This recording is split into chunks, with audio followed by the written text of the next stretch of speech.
Welcome back to the Loading Up Podcast. This is your host, Brother Zay. And here we have a full house tonight with producer Jay and Brother Tay. So we'll get right into it. We're going to just start by saying thanks for listening. Hit that like button, subscribe. It's free to do. It helps us out, grow the channel. We appreciate all our listeners. So we'll get right into it. Brother Tay, producer Jay, how are y'all doing? What's up? Brother Tay got the giggles. He does. Fuck you. What you guys been playing? What you guys been doing? Talk to me. I've been trying to recuperate because I don't want to exaggerate and say like I was incapacitated. I was busy, and I thought I'd have more time to play games, but I really didn't. But once Starfield hit like that, I had to dedicate time to do that. That's a fact. But yeah, I've been chilling, trying to catch up on my sleep and freaking dealing with this weather outside, bro. Like, I hate to talk about weather because I feel like that's such like a trope and a cliche thing to do. But I'm telling you, it is ridiculous. Yeah, it's been really hot. It's unnecessarily hot. This shit's for the birds. Disrespectful. Bro, say you been playing anything? I've been trying to set time to play things, but like, unfortunately, not this week. I don't know how you get time for anything, honestly. Yeah, we go through this all the time. I know. It's the same process. It's just working it through. Yeah. But yeah, aside from Starfield, actually, right before Starfield came out, I was playing a little bit of Firewatch. Yes. Yeah, it came out on Game Pass, and I thought I had watched like a Let's Play of that a long time ago because I know it's like an older game. That's good.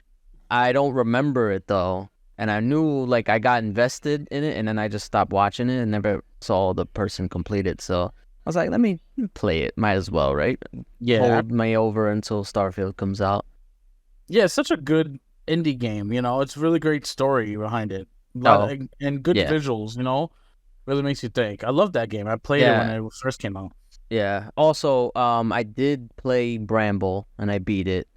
Nice. Right before I went away for a while.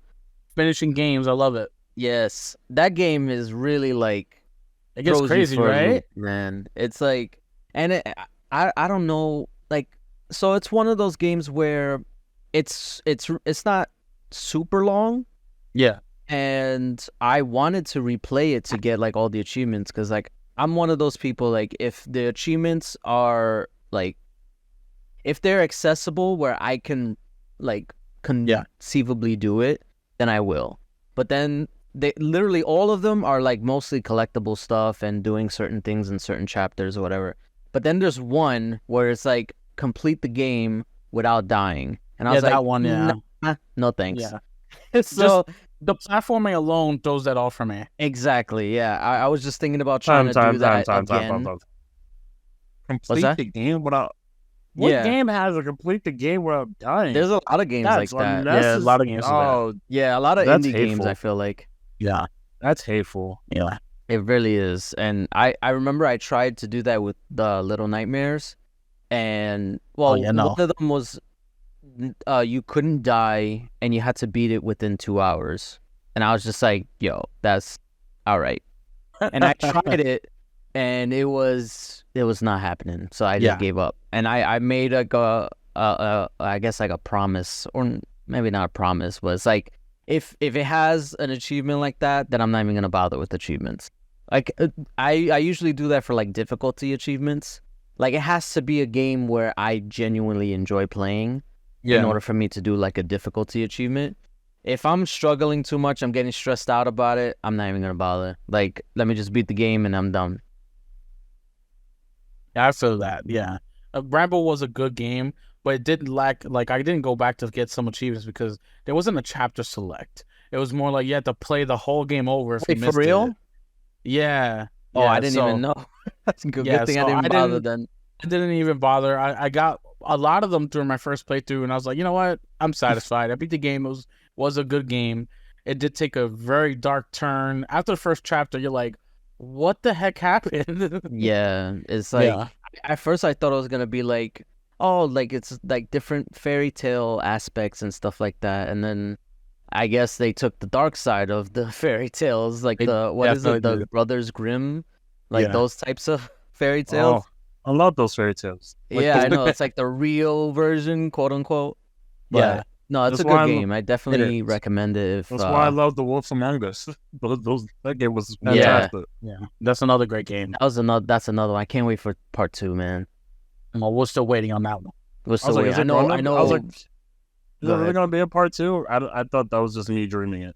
No, there is. They announced. So Telltale announced it, and then Telltale filed for bankruptcy, and then pretty much canceled everything.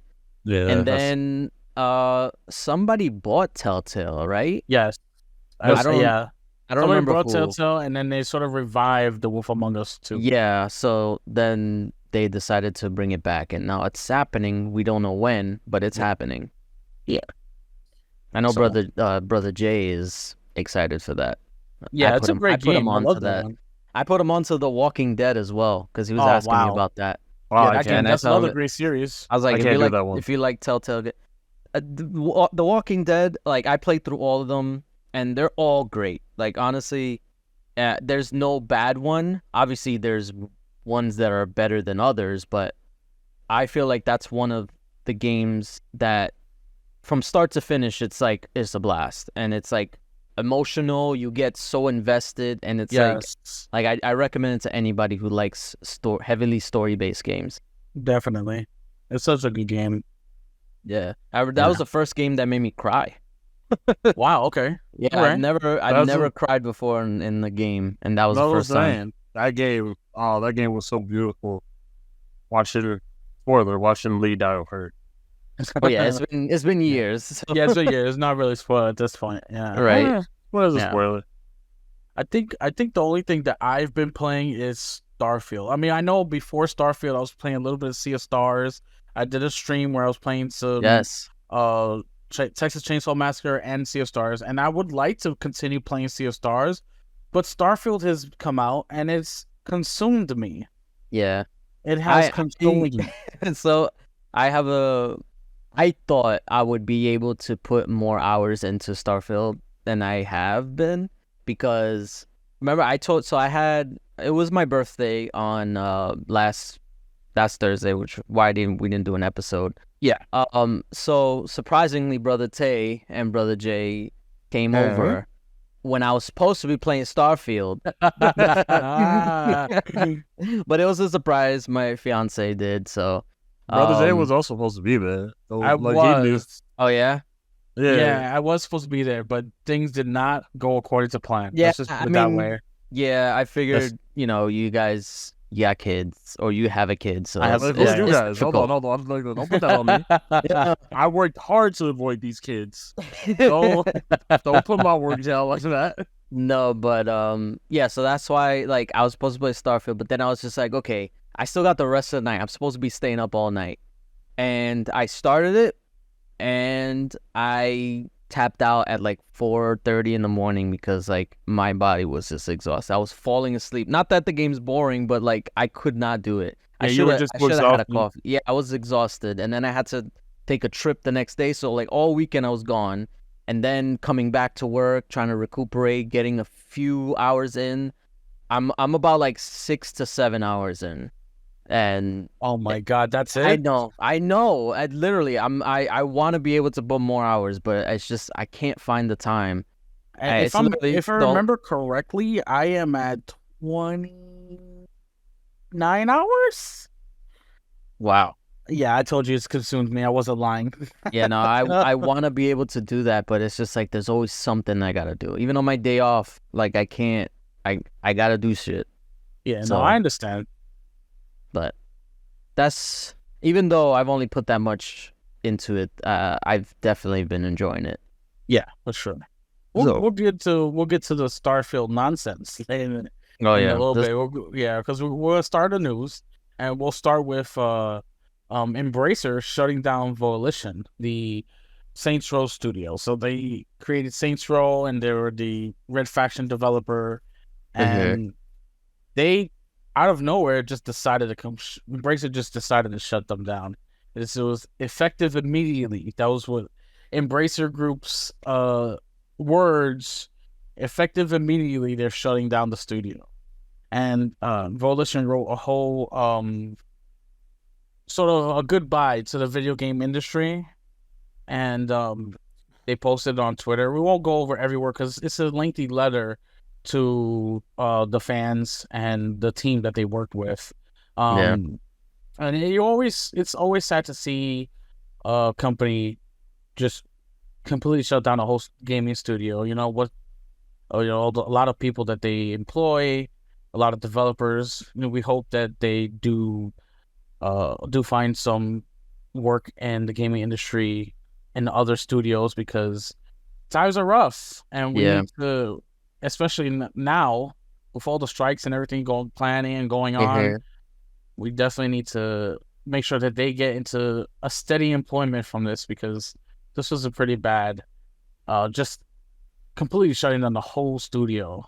Effective immediately. It was like, whoa, what's going on there? Yeah, it came out of nowhere. It was, and it sucks because like I always like hold Saints Row like in high regard, because it was one of the first like 360 games that I owned. Yeah, and that I played like to death because I didn't have any other games for it. But it was actually a very good game, and all the sequels.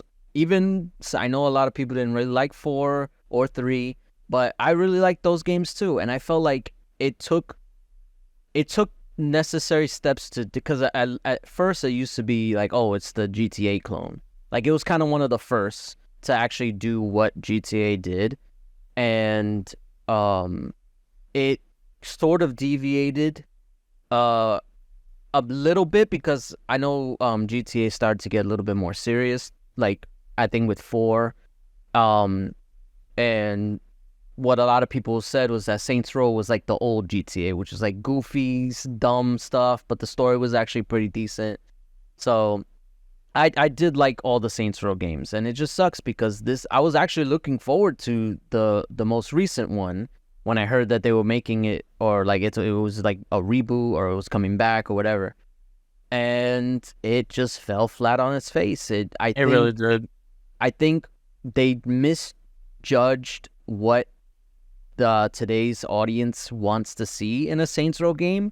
Because I even said it on Twitter that like the Saints Row game that came out, the reboot, is what the old Saints would make fun of. Yeah, they would make fun of it for sure. Yeah, they would make fun of those people in the old games, because it was very crass. It was very like just vulgar.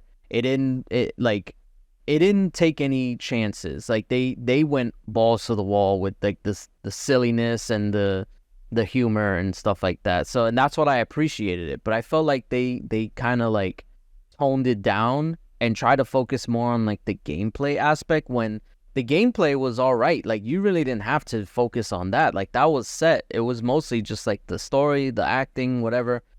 And it just didn't come together. And this didn't help the fact that they already had a previously like game that tanked. What was it, Agents of Mayhem or something like that? We're talking about Volition? Yeah, they made like Agents. I think it was called Agents of Mayhem. Oh yeah, that smaller game. Yeah, it was a smaller game, but that one also failed. I mean, it just didn't do well in sales, because the game itself was actually pretty fun. Yeah, that's what I heard too. Yeah, the game itself just didn't sell well. Right. But it wasn't like a failure. I feel like Saints Row, like the newest one, was a failure. You know, like in sales and gameplay and just everything they try to do with it, which really sucks, because like you said, I've been a fan for Saints Row really long time too, and I loved all of them. And then this one came out, I got it as a birthday gift, and I wanted to really like and enjoy it, but it just wasn't there. Yeah. It just is sad that, you know, now, I mean, granted, they could technically make another Saints Row game, but it was more of like Volition's thing, because they were the ones who always made it. They were the ones who after THQ went under, they were bought by Embracer, and they kind of pushed it along. That's how Saints Row 4 came out, because originally it was canceled, but then it got revived. So I want to say that I would like to see it come back, but if Volition's not doing it, then it's probably just not even worth it. Like, I think they knew how to make it, and I know they missed the mark with this one, but I think if they were to get another shot, they probably could have taken what they learned from their mistakes with this Saints Row and made a better game, like, going down the line. But now we won't ever know. And I hope, like you said, the developers can land somewhere, because they are talented. Like, that's never been a question about it. So yeah. I mean, it's just, like you said, just sad to see the and also like back. Yeah, and also with the whole Embracer thing, like, they're like in a tailspin, it seems like, after the whole Saudi Arabia thing fell through. And it makes me wonder too, because like this is an example of why a lot of studios, even publishers and developers, are trying to get acquired. Because if they don't have the financial backing, then this is what's going to happen. Like, it's weird to talk about, but like Bethesda was in this position as well. They were in a position to potentially close down studios right before the Microsoft bought them. And that's why, in part, they took the PlayStation deals for Deathloop and Ghostwire Tokyo, because they needed the money. They needed that financial backing to ensure their future.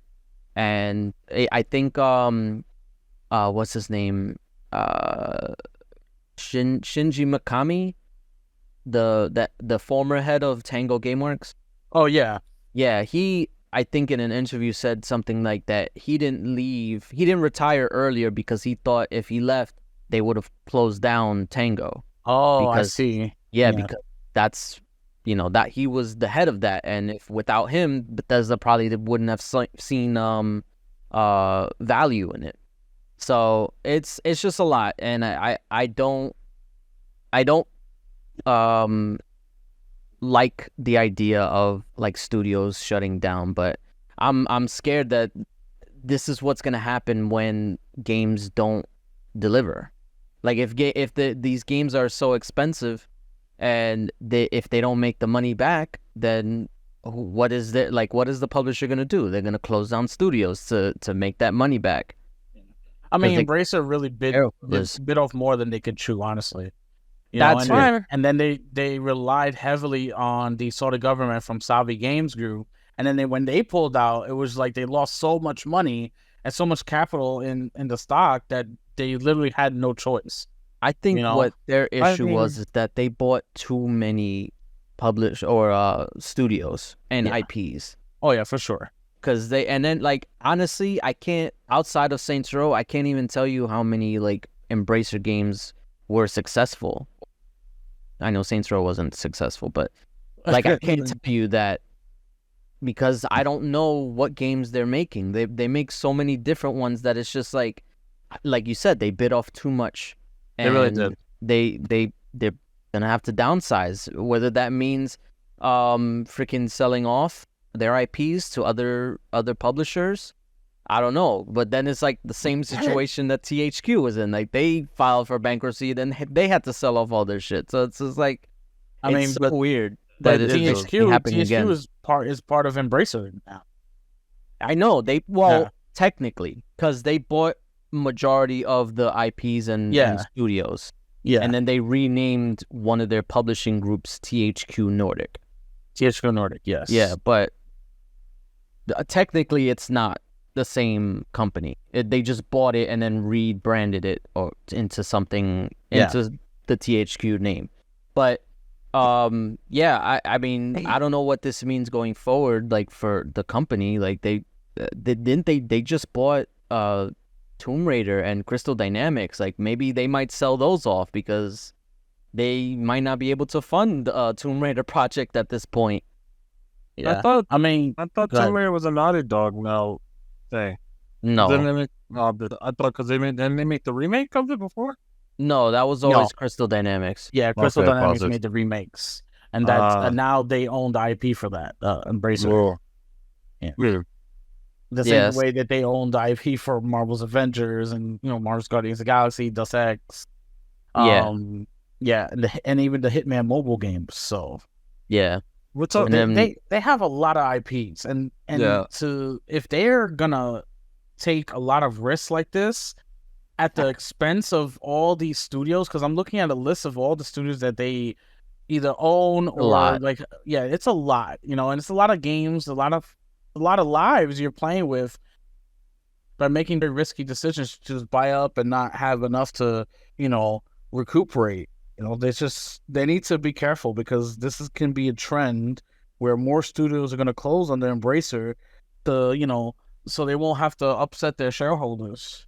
Yeah, which sucks. It's just a bad situation all around, and I mean, we'll see what happens. I mean, this is it's a risk you have to take when it comes to making these games, because you're going to need money to do it. But then also, just when you're trying to get into this industry, you're going to have to make these sacrifices, because you're going against 3 giant dogs in the community. Yeah, and you want to make money, because as soon as you fail, they'll most likely just buy you out anyway. And that's what I was saying. They might have to sell off a lot of stuff, or even sell the company. I don't know what is in the forecast for Embracer, but it's not looking good. Yeah. Well, we'll move on to the next bit of news. The next bit of news is about the Nintendo Switch 2. So we reported on potential Nintendo Switch 2 being talked about release, what time it would be. Well, apparently at Gamescom, it was shown off to developers and a couple of gaming journalists, and a lot of people were saying the leakers were saying that it's probably as powerful as the Series S. Really? That the Switch 2 is it's a little beast, and that's about as much as we're getting for the leak, because of course they know exactly who was in those that conference room, who was in there, so they can't release too much information without basically the fingers pointing right at them. Yeah. But it's good to see, because although we love Nintendo here, we love the Switch, I just wish it was more powerful, because running Breath of the Wild at 15 frames is annoying, and it's disgusting, honestly. That was everyone's dream, is that they would get more power, and then that would lead to better graphics and everything for a lot of their games. Yeah. See, the problem Nintendo faces is that this always happens, where Nintendo makes a console and it's severely underpowered, and people ask, hey, where is the HD version, or where is the Pro version, whatever. It happened with the Wii, it happened with I guess maybe technically it didn't happen with the GameCube, but I guess when they went into the GameCube generation, people were asking for a more powerful console. And I feel like Nintendo always just has low power things, because most of it, they don't really try to compete with graphics and things like that. Right. I think they stopped trying to do that thing after the whole war, when there was Nintendo 64, look how much stuff this can do. And then I feel like that's when they really changed their ways, because before they were always in that sort of battle. Yeah. When it came to, I think it was Sega, correct? Yeah, it was. Yeah. Yeah, they were always in that power battle. And I think when the GameCube, even though the GameCube was technically more powerful than the PS2, it flopped, because that's not what Nintendo gamers want. Even people outside of the Nintendo fandom, they'll say, hey, Nintendo, why don't you have a console that's as powerful as the other ones, as the Xbox, as PlayStation, whatever. And then they'll answer, but then because they focus too much on the power, they, for whatever reason, I don't know why it is, they just can't get it to be a success. So the same thing happened to Wii. Like when the Wii came out, it was underpowered, but it was successful. Then the Wii U came out, which was more powerful than the 360 and PS3. Well, shit. But it flopped. So it's like, I don't know what it is. Like Nintendo is like snake bitten when it comes to like making their consoles more powerful. But hopefully, if they're smart, they'll play their cards right and capitalize on the popularity of the Switch, and just not change too much about it, and also market it properly. Like don't try and like pass it off as like a peripheral like the Wii U did. Oh yeah, the Wii U was terrible. It was just the gamepad. Yeah, I thought it was the gamepad. So it was just not good. They need to get their message straight from the get-go. But if it's as powerful as the Series S, then that is a game changer. Because it really is. Because that's what people essentially want. They want like next-gen power, but in the palm of your hand. Yeah. I mean, if you think about it, like Nintendo can make so much money. They can make a ridiculous amount of money if they just release the games that their fans want, and with a little bit more powerful console than the Switch. No, they can make a ridiculous amount of money. Speaking of that first part, because I'm still waiting for this Mario football game.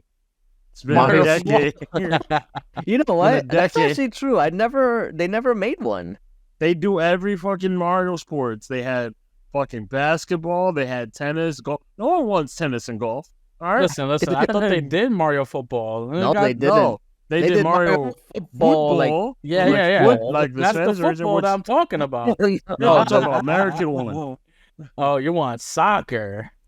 No, they already technically strike. Oh, he did American. I know you want. You want American football? I'm just want to piss me off. I know you do, but it's only because like they have everything to do it. All their mini games have like football people attacking them. Just make the game. That's true. Yeah. That's so weird. Maybe they don't think it's marketable enough. I mean, it's marketable enough. Also, just as a thing. I think they pick sports that are popular in Japan. Yeah, that's not aside from golf. I don't think golf is popular. Golf is not popular, but also I know baseball is popular. They don't. I mean, that was the first. And so is tennis. And tennis. Is tennis really popular? Is it really? Yeah, I mean they have a champion. They have a tennis champion. No, the fuck they don't. Yes, they do. Her name is it's Naomi. She won one major. That's a championship, right? Motherfucker, that was 3 years ago. Hey, that they have enough dedication to that. Okay. How many football teams does Japan have? They have a whole league. Like American football league in Japan? Yes. Well, it must not be popular because I'm just looking at it today. Yeah, I had no idea. They have a league. There's been leagues forming up all over the place. That's why. But they were like one of the second countries to have a league, and I'm not joking on that. Well, do you want to know the honest reason why I do know about that?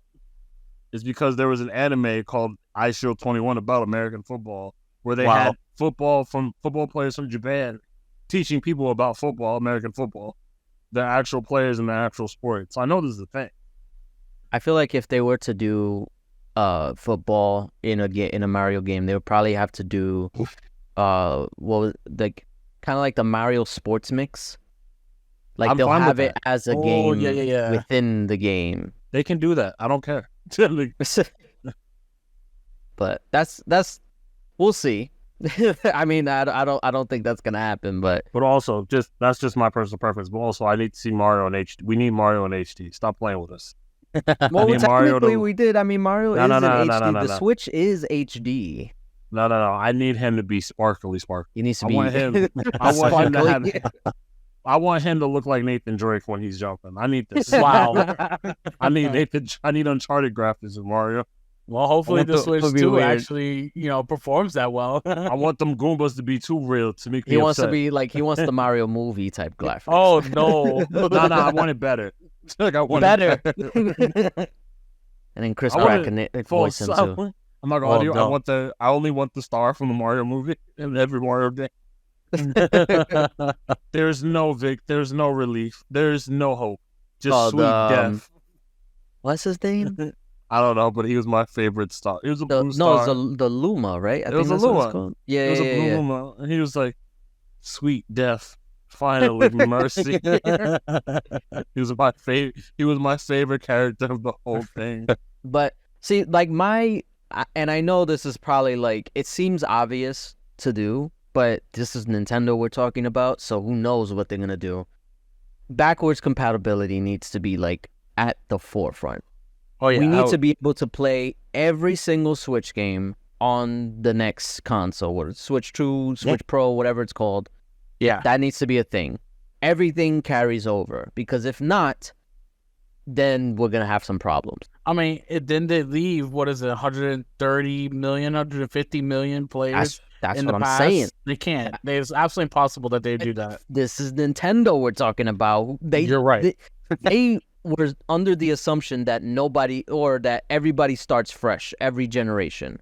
So the only time, well, I guess that kind of changed with the Wii, because you could play GameCube games on the Wii. You could, but play Wii games on the Wii U. But I would really love the Switch. Yeah, I really love the Switch. How like which thing, or like the store, like that the Brothers, they help me out. The fucking thing that you can buy that makes you play old games. Oh, you're talking about the oh no, nah, I'm blanking. You're talking about like the on the Nintendo shop, whatever. No, like the PlayStation and like an Xbox thing. Like if you buy this thing, you can play old games from the past. I know PlayStation has it. I believe. Like a streaming? Yeah, I guess. Well, and stream, it just came out with like, was it like? Remember we talked about it? It was like 1,500 games that you could play. Oh yeah. That thing. Okay. I know they have. Yeah, so they have that streaming service that's on Xbox. See, that's also backwards compatibility. They have that for Nintendo Switch Online, but who knows if that's going to carry over? Like, we just don't know. That's the whole thing. Because Nintendo does what Nintendo does. They really do. And you know what? We're gonna buy it anyway. That's the problem. We are the problem. We are the problem. I don't mind being this problem. It's okay. Besides, we're gonna buy it anyway. We're gonna complain while whipping out our credit cards. I don't give a fuck about complaining. I'm gonna buy every fucking system. Not miss one yet. Yeah, that's a fact. All right. We'll go on to we have some Xbox news with a former Sony executive is joining Xbox to lead Japanese partnership operations. Minos Sato Kato. She was previously the vice president of mobile business for Sony, and she is now joining Xbox to lead the Japanese partnership over there because, as you know, Xbox and Japan, their relationship was always been rocky, but Phil Spencer's been working on that and trying to get more JRPGs and more gaming content to come to Xbox. They're trying to make it so that way Xbox can be the home for JRPGs. Just for the longest time, it's only been Sony. And they want to change that. And this is a step in the right direction to bring more Japanese content, Japanese developers, and Japanese games over to the Xbox ecosystem. Yeah. So this is a big get for them, hiring a former Sony executive. Yeah, it's a very good thing. And I'm glad they're focusing on like Japan and like that expansion, because that's one area where Xbox has always lacked. Like every single system bombs in Japan. Yeah. But I mean, granted, now even PlayStation is like struggling in Japan compared to how they used to do. But that's more of the whole console type thing where a lot of people in Japan don't play consoles like that no more. They play like phone games, mobile games on the go, or even on PC. So I think it's a good idea to, now that they have xCloud that they're investing in, it's probably a good idea to somehow incorporate that into their Japanese expansion, in addition to getting like studios on board for making games for the platform, because that was always an issue. Like people or developers or publishers skipping Xbox because they don't sell well, or whatever the case may be, like maybe still hard feelings. Like I know we just talked about a few weeks ago about the Square Enix, that now they're gonna bring their games, but there's still a few other Japanese developers and publishers that still kind of not focus on Xbox as much. Like even Capcom has done it with their like Mega Man remakes that's not coming to Xbox, and it's like there's way too many examples. So hopefully this means that they're gonna be more consistent with getting them on the platform. So it's a good thing for sure. And you go.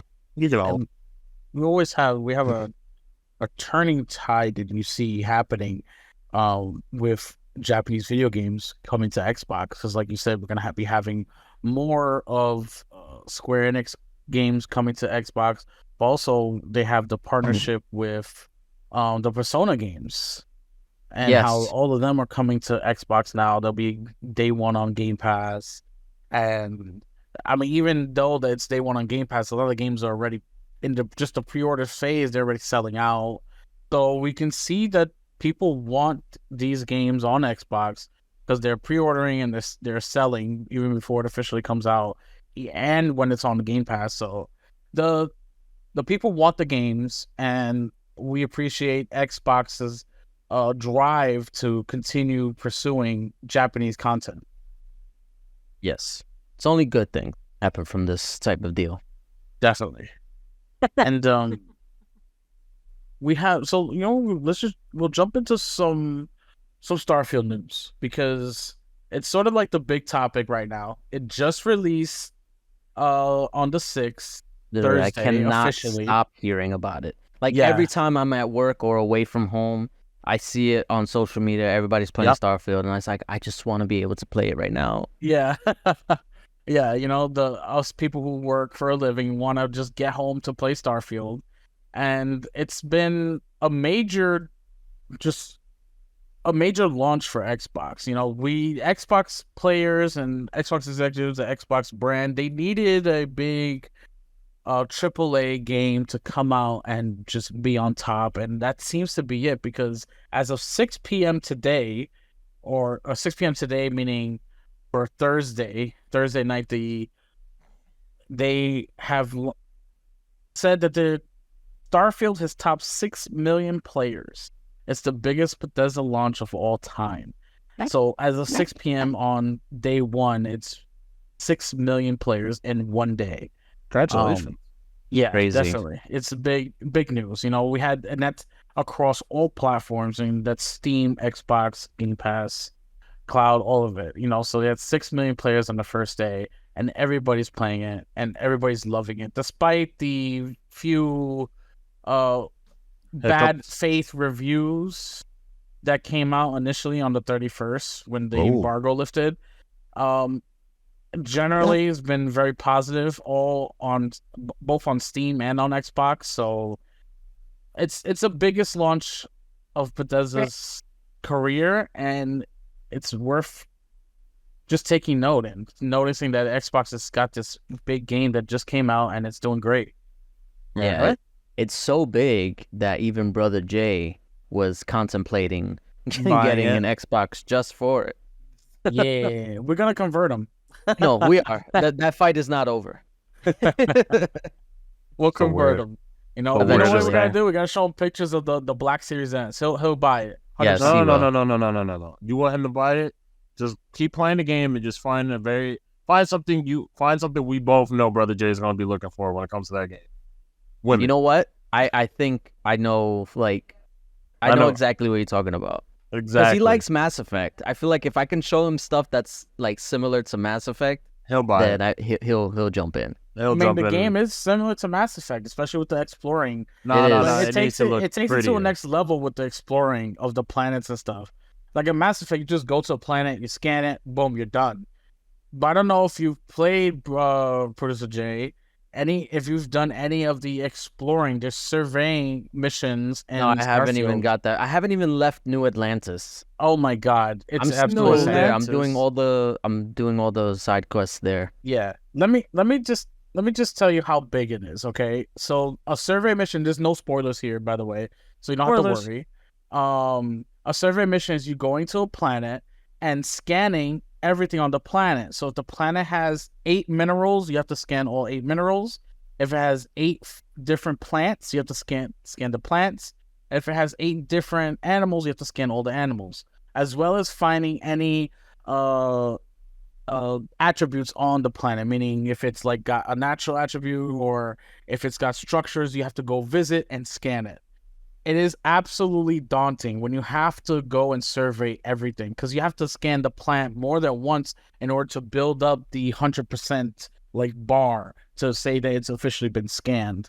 I spent about 2 hours on one planet, and I didn't even get to finish surveying it. I went from level 22 to 26. All I was doing was trying to survey the planet. Oh no! And that was just one moon. It wasn't even a planet. It was one moon.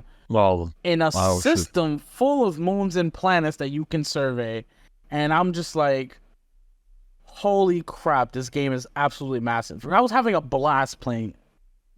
Yeah, that was huge. Fun. Yeah. You know, you get to go around, scan aliens, and they're like, holy crap! It's a human. Kill him. And now you have to fight the aliens.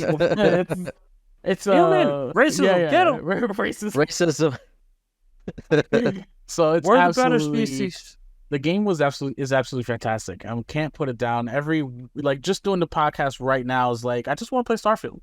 I was playing right before we got on. Yes. So the game is massive. You know, there's so many things to do, so many missions, so many encounters you can take.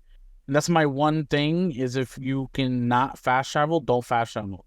Just fly into outer space and try and do as many of the encounters as possible because they're great.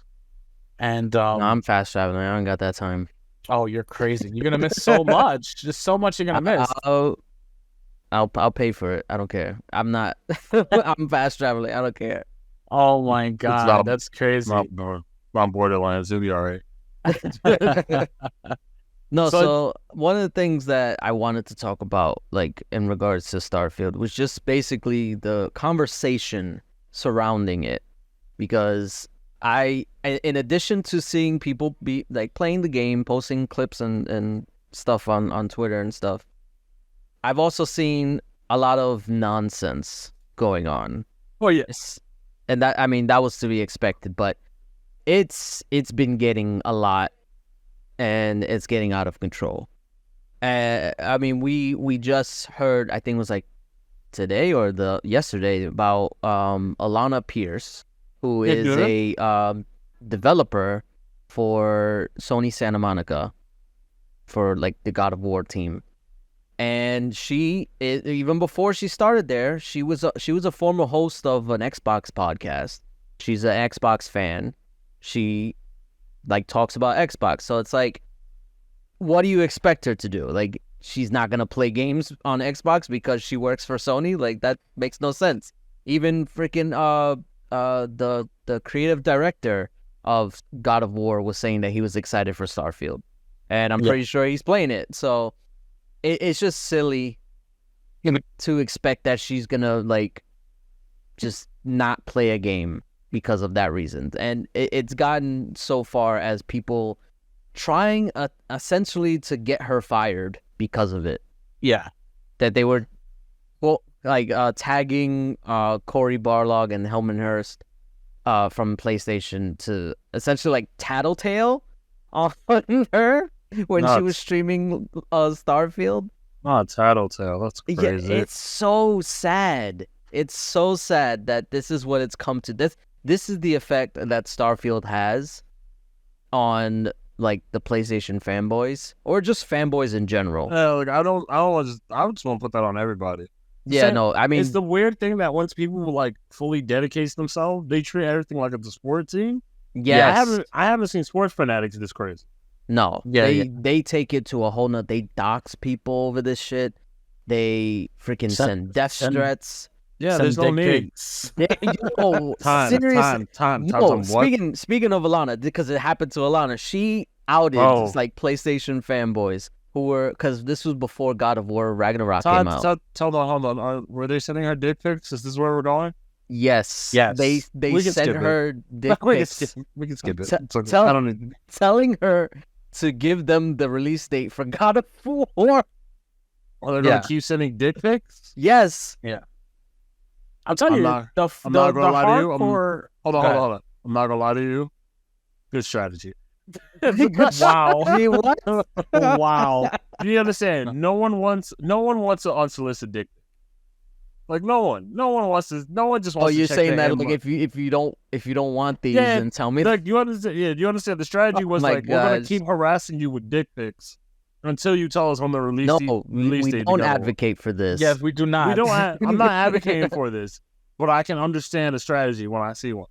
I'm not happy with it, but I do recognize. I don't want you ever to do it again. Don't ever do it again. But I do understand it. Not good. No, not good at all. You can be arrested for. You could be arrested for that. That's crazy to me. Yes, you can. The like you said, the hardcore fanboys, and this is for both sides because they are on both sides. Yes. The hardcore fanboys are the small minority in the community. They're the loudest though. I was gonna say the vocal. The vocal, yeah. I'm sorry. You Emphasis said on small, and I thought we were yeah. just going. I thought we were still going straight with dick pics. No, No. I was like, it's the small dick energy group. I was like, Yeah, you can say that. I mean, But yes, that is true. They're the most vocal. They're the loudest, but that they're not. Real. They're not out there voicing their opinions for the majority of us. Right. And it really is sad that they have to go that far to try and get someone fired just because that they're enjoying a game. Something else. Yeah, it doesn't make any sense. And even the a former executive who created the original God of War. The original God of War, yeah. Yeah, David Jaffe. He was out there saying in his quote that he was Starfield also getting dick pics. No. He said that Starfield is easily one of his top 3 games of all time. And that's really high praise for someone who created some of the best games of the PlayStation generation. Yeah. He created the original God of Wars. He created Twisted Metal. Some of the most notable PlayStation exclusives he created. And Starfield being top 3 all time for him is big. And he even got some hate from the fanboys. Yeah. He also started sending him dick pics. No. You didn't understand. You should never have told me this. It's going to be over for the next month, for the next few weeks. I want you to understand this. No, so what I do want to point the finger on the other side too, because like you said, it's fanboys on either side that are they're doing the most. I'm a 10-year-old child. This it comes down to like what the review scores came out to be. The real ones, not the paid ones. What happened? It's like the real ones, not like the people who get paid for that nonsense. Well, I mean, that's neither here nor there. Yeah, so there was a lot of uproar about the review scores, mainly on Metacritic, because that's what fanboys like to jump to as soon as a game launches. That's it's straight there. Like not even individual reviews. It's just Metacritic. They just care about the average. So there was a certain reviewer it got a lot of great scores. I think right now it's at like 86, which is good. It's sitting at 86. That's a great score. Mm-hmm. And because there's plenty of other games that have gotten lower that I think are actually really great. So that's a great score. There was a specific reviewer, actually there was 2, that a lot of Xbox fanboys have taken issue with, and I can kind of see where they're coming from, but they take it to a kind of like whole different level. So I think it was IGN who gave the game a 70 or 7 out of 10. Yeah. And a lot of people got upset about that because they thought it's at least an 8. And it's like... You know what they did when they get upset. Check the inbox. No. No. But, so, I don't. So like I'm of two minds. I get the frustration because I do think one thing that got me a little bit like it made me think about like why is it done this way? So IGN has essentially three different three that I know of. I'm sure there's more. Like branches across like the world. They have IGN, which is the US version, and they have IGN Japan, IGN Spain. I'm pretty sure they have other like regions as well. Yeah. So IGN US gave it a 7. But other IGN branches around the region gave it a higher score. Some of them gave it 100. So yeah, some gave it 10, 9.5. Yeah. Yeah. So I don't understand that rating structure.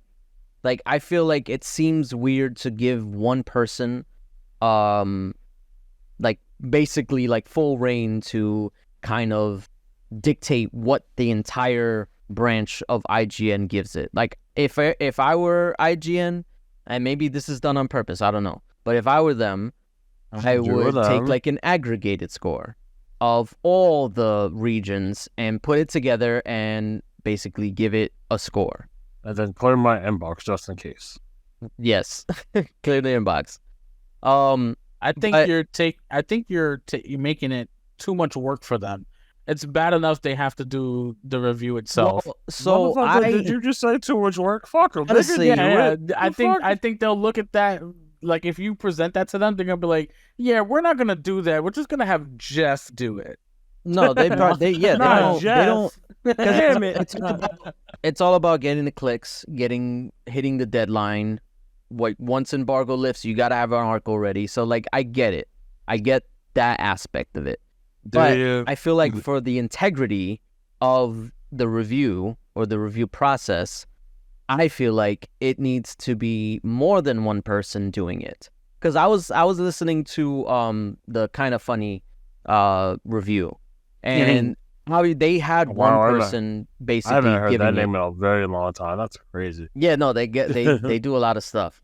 I know. So they gave it a 4 out of 5 because it was one person who got like the main review score that he got to give the review score. But when they were giving the review, they had a panel of everybody, and they essentially gave everybody's score in addition to the official score. And I feel like that is probably a better way to do it if they're going to do it that way. Because when I was listening to it, they gave it a 4 out of 5. And then there was someone else who gave it like a 3 out of 5. And then there was another person who gave it a 4 out of 5. And then there was two other ones that couldn't rate it yet because they were too early on.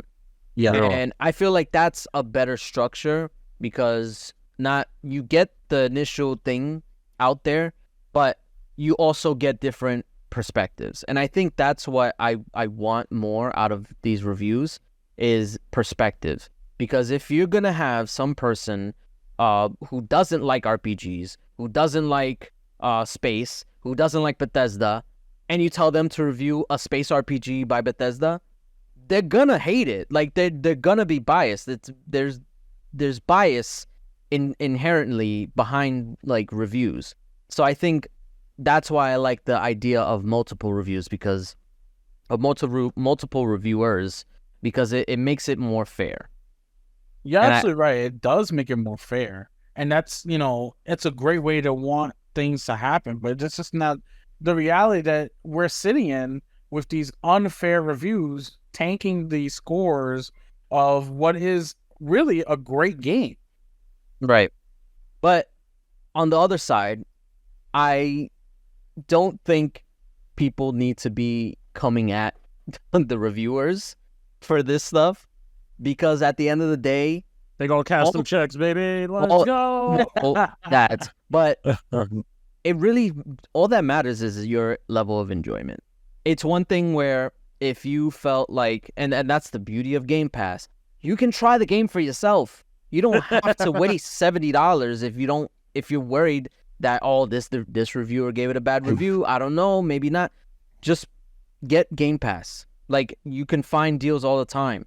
I mean, I don't think they do the $1 trial anymore, but you can find deals on Game Pass all the time. And even then, I mean, it's only $10 for 1 month. Exactly. There's only $10. You spend $10. That's essentially what it is. Starbucks. You can one drink. You can do $10 for all the games and you want. Yeah, that makes sense. So I think people are blowing this out of proportion. That's what we do. 86. I can't tell you when it started happening, but I know for the past 4 years that's what we've been doing. You're right. But that's the gaming community in a nutshell.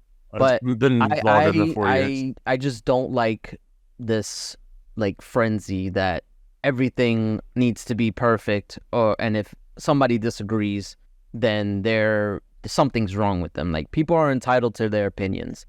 I don't think it's fair to come at any particular reviewer for their score. Like, if you don't agree with it, fine. But the guy, what was his name? Dan Stapleton, whatever. He was going on Twitter or on Twitter Spaces, basically defending his score. And I was like, a reviewer shouldn't have to do that. Like, if you don't agree, fine, move on. But to have to feel the need to defend it, that means he was getting a lot of shit from it. Oh, he really was getting his Twitter page was lit up. I was watching it live as it was happening. People were responding, and his Twitter page was getting lit up. It was a fun time. Yeah, but it's all fun in games, but like, I'm pretty sure like he got a lot of shit. Oh yeah, he did. Yeah, absolutely. He probably got the same like death threats and all that shit. Like that's the part that's absolutely out of pocket. Nobody should get death threats. You should not. You should never send death threats. I've seen too many incidents of death threats. Now we send death threats for reviews. Come on now, please. Yeah, it's sad. Really? That's what I'm saying. Like, it goes for both sides.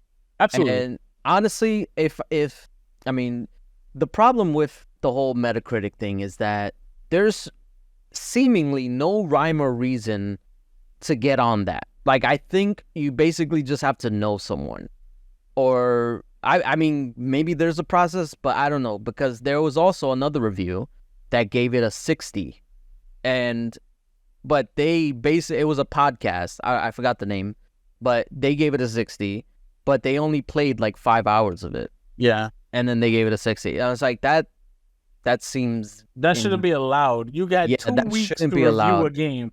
Bethesda was nice enough to give gamers or these journalists over 2 weeks to play the game and to set up for a review, and you only play 5 hours in 2 weeks. Yeah, like, that's just irresponsible. You shouldn't get a review code after that. You know, you didn't do your job properly. Sure, if you're given 2 weeks, you should get at least 12 hours. So when your job is to review these games. Yeah, exactly. And this is one of the biggest games coming out this year. So like you dedicate that time to it, especially for your job. But I was thinking about it, and I was like, honestly, if I mean, I don't know how seriously the industry I'm not in the industry. I don't really know. I've only heard things. But if the industry is gonna take Metacritic like seriously, I feel like they need to adopt a system similar to like Rotten Tomatoes. Tomato. In that it's not an average of the scores. It's basically a percentage of how many of them were positive. So if you were to do that, then I'm sure it'd be a high 90s. The Starfield would probably be like in a high 90s. Yeah. Because majority of reviewers gave it a high score. Yeah. But because of the 60s and the 7s, that tanked the average. And that's what keeps it where it's at. Even though 86 is a good score. If they adopted that system, I feel like it would be a lot more accurate and a lot more clearer to people who are like hesitant or on the fence or and stuff like that. This is just for any game, not just Starfield. But they also need to have a proper like vetting process, because I feel like if a random, I mean, I don't know how random they are, if they can get a spot on Metacritic's review score, like why can't we? Like, why can't any other podcast? Like, why? Who's to say like where the buck stops. Like, I feel like there needs to be like kind of like a governing body. I mean, granted, I'm probably just taking this way too seriously right now, but it's governing body for this stuff. It really just depends on how seriously the game industry takes Metacritic scores. I've heard that they do, but I've also heard that they don't. So I don't really know. We passed seriousness after we got to the depth threat sector. Fuck this. Yeah, I mean, I agree with you that we do need a better system, right? But I don't want to just point to Rotten Tomatoes, because I don't know if you noticed, but Rotten Tomatoes has been in the news lately for being heavily biased because they're owned by WB. I was mostly talking about the process. I wasn't talking about okay. Yeah, like I like the idea of how it works, although I do have a criticism of like, because basically everything below a 60 is considered rotten, even though that's still a majority of people saying that they like it, but that's neither here nor there.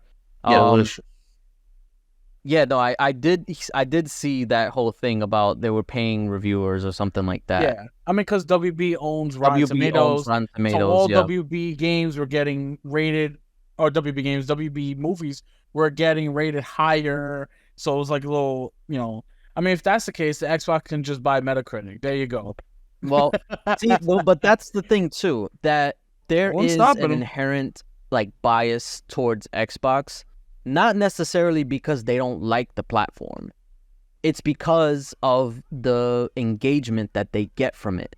Yeah. These publishers and like review sites, all these, they know that whenever they post negative Xbox news or even something hinting at negativity towards Xbox, they're going to get those clicks. They're going to get those views on Twitter. They're going to get those views on YouTube, because that's what the fanboys and even just regular fans, that's what they crave.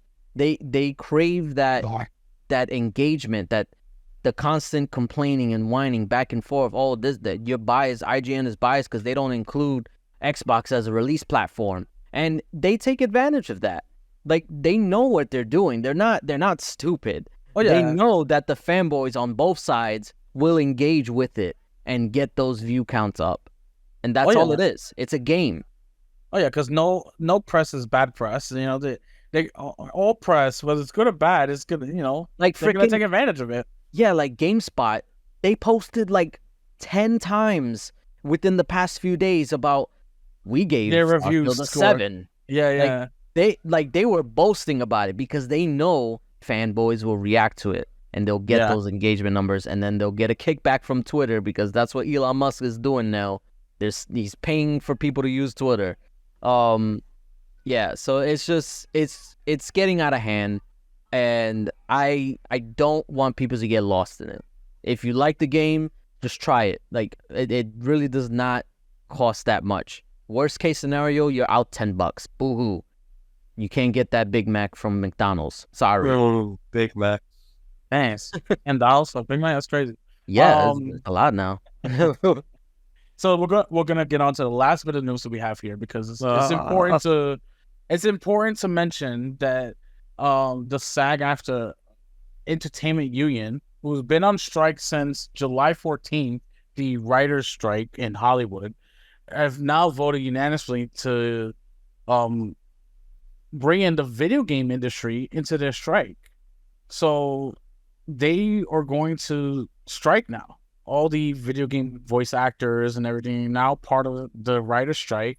And this is just on the heels of another meeting that they're going to have to do to try and close out this strike. And this is getting more interesting now, simply because it's not just actors. We're talking about writers. We're talking about voice actors. We're talking about people who've been in the industry for years now having to go on strike in solidarity with the SAG-AFTRA writers' strike, just so we can, stop people like, the Disney executives taking over everything and cutting back on prices and using AI instead of, actually paying workers.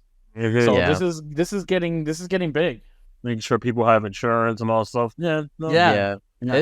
It's getting very huge, and it's it's becoming increasingly hard to ignore now. Like I know a lot of people don't like talking about it because it's a little confusing. I'm gonna be honest, because there's a lot of stuff that they want, and you have to understand. It's an idea of like you want these things, like you want these movies, you want these shows, you want these games now and these animes to come out, but like you understand the people who do this stuff for us, right? If they can be replaced. They can be replaced. They get sick and like they'll never get again. Like you want a livable wage and to have insurance for your family and yourself, so do they. You gotta remember, everyone's human. Right. Yeah. I mean, that's what it boils down to. It's just paying them a fair. I think what they were asking for, at least the last time they were saying, was like less than 1% of what these things are making. Yeah, apparently it's like 0.08% of what the people are making from what they're selling anyway. I mean, that's because the executives at the top are making like millions of dollars every single day. They're getting bonuses and all that. Exactly. So like they're asking for a small percentage of just that, which they can do, but it's just all greed. Yeah. Just that's basically it's greed, yeah. And then it's just greed. Since it's a lot of things going on with that. Yep. Just remember the truth. Hopefully, now that the game industry is being dragged into it, that they'll move quicker into getting a deal signed, so that way everything can get back to how it used to be, or maybe not how it used to be, but get things back on the track. Because there's a lot of projects that I'm looking forward to that is being halted right now because people don't want to give people insurance or just a livable wage. They don't want to treat them right. There was one that they didn't even want to feed them.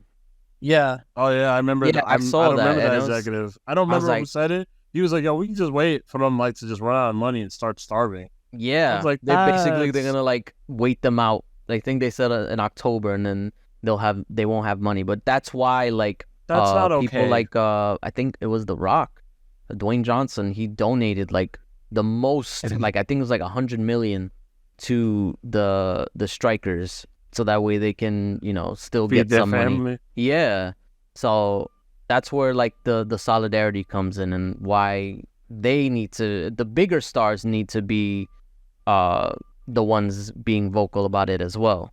Which they are. Wait, some of them are. Some of the bigger stars are. Some of them are. Yeah, that's why the focus is now when we talk about the video game industry. So they're not going to do the strike. It's just a vote to say we will strike if the deal the meeting that they're gonna have goes sour. So basically, it's like we got extra ammo. We're gonna bring in another 200,000 workers on strike to stop your projects from you, because ultimately that's what they do. They can starve them. The executives can try and starve out the employees, but ultimately, if they can't pay the people to make the content doesn't get made. The executives don't get paid, and so that's where we're at. We're at the standstill where who's gonna get paid first? They have to have a give and take, because it's a talent that these people are going out there where they're giving their voice, their time, their talent to produce these projects and these contests for these executives to make millions upon millions of dollars. They just want a little bit of that, and we just need to be able to also support them on that, because we need to be able to work together. Because if one group of union workers can get something from these top-level executives, that trickles down to where we can then, the small little people can then say, hey, listen, if they can do it, we can do it too. Right. And now that the game industry is going to be dragged into it like that, I know these publishers are not going to want to lose out of work, because they already got hit hard during the pandemic with games getting delayed indefinitely and having to postpone all this stuff because of work at home requirements and stuff like that. And now you're going to have them just stop working altogether again. That's not going to go over well. And I'm pretty sure they're going to want to speak up to whoever they need to, be like, hey, don't let this happen. Please. Yeah, exactly. I mean, that's it. That's what we got for the news. That was all. That's it. I think that's it for us, because we are over an hour. Hey. Yeah. So any parting words you wanna you wanna give us, Brother Tay, Brother Zay? Remember when you're hurt by something. Remember, actions speak louder than words, because anyone can say anything at this point in time. Yeah, right. Yeah, very wise. Don't send dick pics no more. Yes. Just be nice. All right. I'll send dick pics unless they're acting. Peace, guy. Later.